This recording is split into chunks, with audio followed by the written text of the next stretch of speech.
I mean, I can't say it any more clear than that. Tell me a little about that. Okay, our building was built in 1885, and we had so many different things happening since we've been there for 8 years that we couldn't really explain them. So we did have a psychic come to verify that we had... Warwick?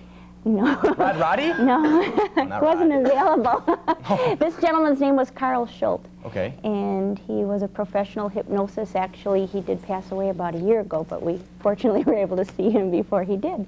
Anyway, we've been in there about 8 years, and 7 years ago, I'm the one who had the very first experience, or at least was willing to announce that I had the very first experience. I had to go into our basement and find some product. And I was rounding a corner and just kind of walking naturally. And of course, that's how people walk, naturally. Okay, normally, naturally. And all of a sudden, something pulled up my 2 fingers and yanked my arm right into the air. Really? And first I looked down, I had shorts on, I thought, oh my gosh, I got stuck on a pocket or something, and then I didn't, and then I looked into the air thinking there was a wire hanging, and I might have gotten caught on something hanging. But as I was looking up, some heat shot all the way up my arm, all the way up to my shoulder. And it got real chilly all around me, and I just knew I wasn't alone. So I just kind of walked backwards going, okay, okay. And I ran all the way up the steps to the 2nd floor and called him at home and just da-da-da-da-da. And he's like, okay, yeah, all right, sure. She calls me up to say, oh, I had this ghost experience. Something I'm like, touched me. Okay, yeah, lay off the bottle there, drinking right in the morning. Wait till I get there. Well, we were afraid to tell anybody. I only told him. I didn't really want to tell anybody because we didn't want to lose any of our employees. But we've had a number of different things happen to us. Now, getting back to that seance, you had a camera there during the seance. Am I right in saying that? Yes. And I don't know if we can get a closer picture of this, but this is an actual picture taken during the seance, right here. Let's see if we can get a zoom in. Ooh, I'm on TV. An actual zoom in. Now, this obviously is what the, this is not any photography, magic or anything. Kitty's father, this is actually from a birthday party that we had at the restaurant, and as you can see, the lights are just generated off of people's fingers, and there's so many lights in there. And we've had photographers look at it and say we can't explain why. We've tried to reenact it with taking pictures, thinking maybe the mirror reflected a bunch of the lights, but when you see it off of people's fingers, it's unexplained why there's so many lights and beams of light flowing in all those different directions. Okay, wow, this is some freaky stuff. Now, I hear also that you had professional filmographers or so, whatever you want to call them, come and they did actually a documentary about In the Olden Days. And I guess we actually have footage here from that documentary that we're going to show. I believe it's footage where Joe is your son here, and he graduated from the same high school I did. He graduated in '93, I graduated in '97. And at his graduation party, you had one of these experiences, so to speak. And we have footage of a reenactment, so to speak. That's correct. It's on America's Most Wanted. It's on Unsolved Mysteries. This was the real thing. This actually happened. They just happened to have the video camera there at the time. I'm lying, okay? And so if you want to show that footage, show exactly On what a we're Sunday talking about afternoon, it was my son's graduation. It was 1993. Oh, that's what you look at without we were having a party here, so we came here early on a Sunday to decorate. And I was decorating the doorway with 93 streamers. And I was on a chair, and out of the corner of my eye, I looked towards the kitchen, and there was a woman standing there. And she was just looking at me like, what are you doing here today? And my daughter was sitting at the bar. She was eating a sausage McMuffin. And I even said to her, Rachel, who is that? And Rachel looked at me and said, who's who, Mother? And I said, that. And as I pointed, this shadow of this woman just streaked through the kitchen. And I got off the chair and chased it. I wasn't even afraid. I just went right after it. And I went to the top of the stairs, and that's as far as I went because I couldn't see her. And my daughter came running after me.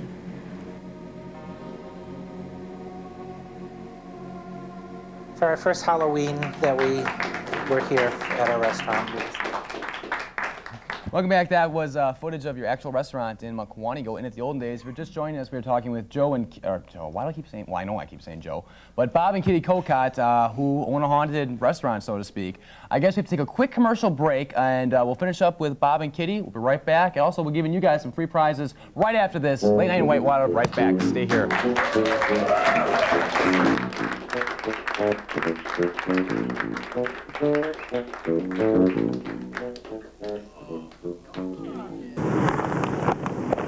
Oh, hello. I wasn't expecting you until later. But since you're here, I would like to take the time to tell you about Touch Tomb, this October 26th, 27th, and 28th in the basement of Tut Hall. It's from 7 to midnight every night. All you have to do is bring $2 and your soul. See you there. I went last year, had a smashing good time. Hey, we're here at Wells East. We're going to be why are they showing asking this the again? viewers what exactly they want in a late night talk show. We already have Letterman, Leno, and Conan, and all those good guys, but this is your talk show. So what better way to find out what you want?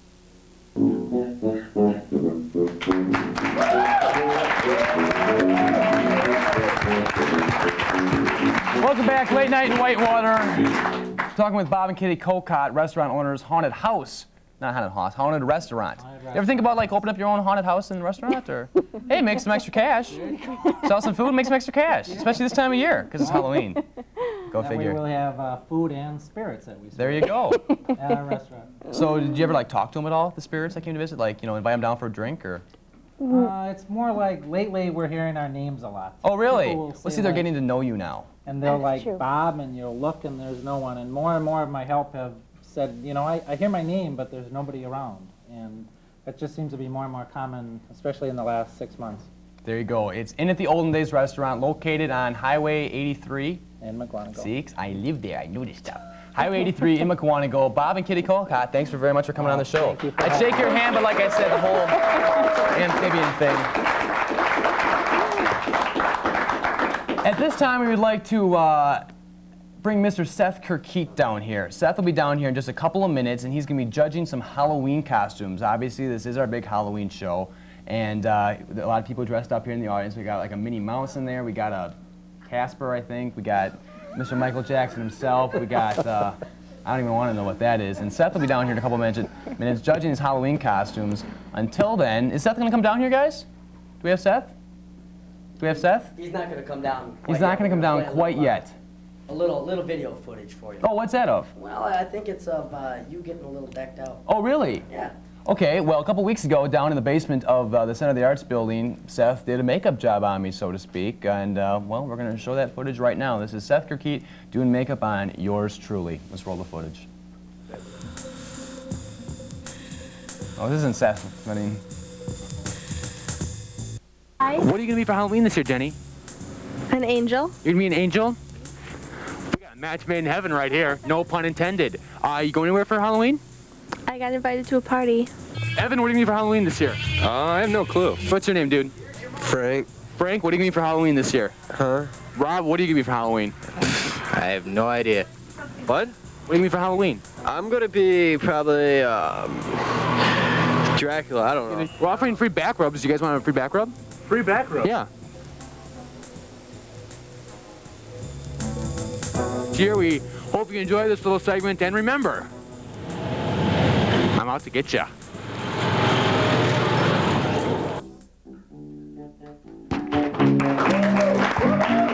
Welcome back, Amy. That wasn't footage of Seth putting makeup on me. That was the finished product. And now, basically, to tell you about exactly how he put that makeup on me in the first place, Mr. Seth Kirkheat, everybody. Seth, come on out. Seth. Hi, Dave. How you doing? Not too bad. How are Good you? to see you. Long time no see. It's been, what, 24 hours? Oh, 24 minutes? 24. So we're closer. Go figure. Now, Seth, you are a senior this year. Yes, I am, finally. Fine. 8 years later. Hey. All right, fine, Seth. Doctors and lawyers, doctors and lawyers. Exactly. All right. And you are a makeup specialist. Is that what you would call yourself? Yeah, or? yeah, that's a fair description. I And think. just so you know, this is not what Seth normally looks like. He does have makeup on, so like, don't get, you know, oh my God, what? My parents would be really upset if that's what you thought. No kidding. Now you do makeup. Yes. You do makeup. Now you can be doing this for a living, or is this just a hobby, or what exactly? Well, why do you do this? I do this because I enjoy it. It started out as a hobby. What I really want to do with my career is act, but I'm finding that this pays the bills phenomenally well. A lot better than acting. Oh yeah, I yeah. know that too, dude. A lot more work, and makeup artists make $65 an hour, and actors tend to make $65 a month. Why are we in college, people? We all gotta learn makeup, and especially you girls, because I can't even put on lip. Well, I'm not even gonna go there. Why would I want to put on lipstick? No, you did last week.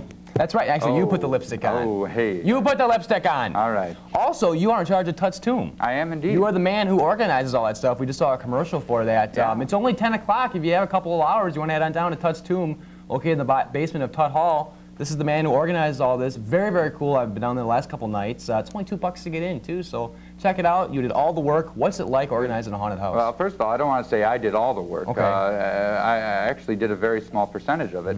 The people who actually do the work are Theta Alpha Phi, which is the campus theater organization, or fraternity rather. University Players, which is a theater organization, and most of all, the residents of Tutt Hall, who let us go in there and make a mess out of their basement and be real loud and it is a mess. Real frightening. That clown music is freaky. The blood was driving me nuts all last night. In fact, I still got some in my fingernails. Yeah. The money from that goes to various organizations. Tut's Tomb uses it for a charity, or Tutt Hall uses it for a charity. University Players uses it to finance student-produced shows here on campus. Theta uses it to further their fraternity. Okay. There you go. Now, like I said earlier, we do have some footage of Seth. Now, that was me with the red devil face on, so to speak, a little bit earlier. Seth is the man who put that on, and I guess we do have footage of you, basically a 2-hour makeup job done in 1 minute. I believe that's how fast it is. And we're going to be showing that now. We all good with that, guys? Here's the footage of Seth making me up. This is what he's been doing for a living. Here in the basement of the Center of the Arts building here in Whitewater. I'm with Seth Kirkeith, who is going to be doing some makeup on me in a few moments. Is that correct, Seth? That is correct. We shall be turning you into Beelzebub, and in a most profound, dramatic, and shapely way.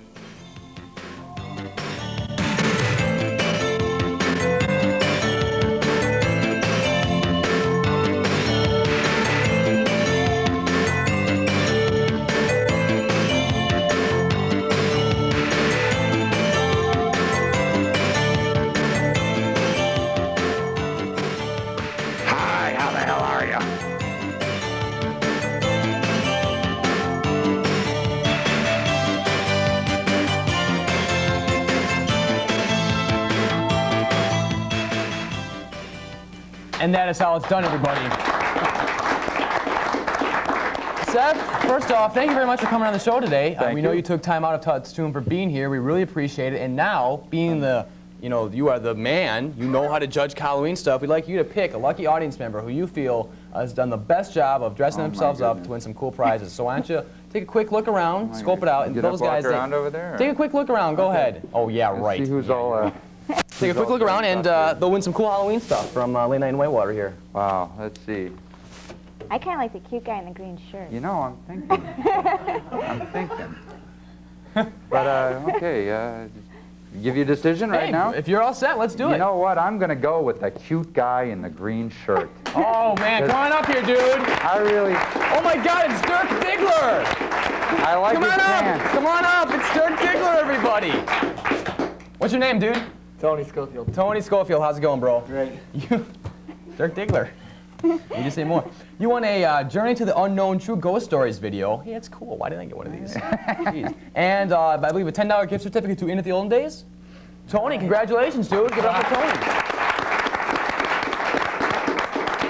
Seth, can you stick around for a couple extra minutes? Sure. Cool. We have footage right now. Where are we? We're over here.